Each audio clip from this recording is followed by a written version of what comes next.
ত্রিশূল পাওয়া গেছে, এই দেখ। এই বলে রেহান নিউজ পেপারে ছাপানো ত্রিশূলের ছবিটা সবাইকে দেখালো। তারপর নিচের খবরটা পড়তে শুরু করলো। শোনা যাচ্ছে এই ত্রিশূলটা নাকি বহু বছর ধরে এইভাবে মাটিতেই পোতা হয়ে আছে।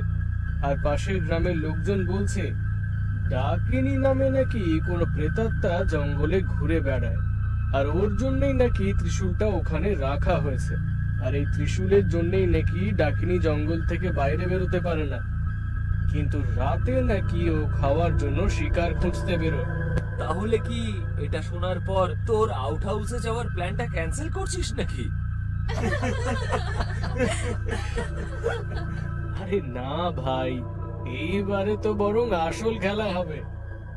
এই বলে সবাই একসাথে ডিনার করলো এবং রাত 10:20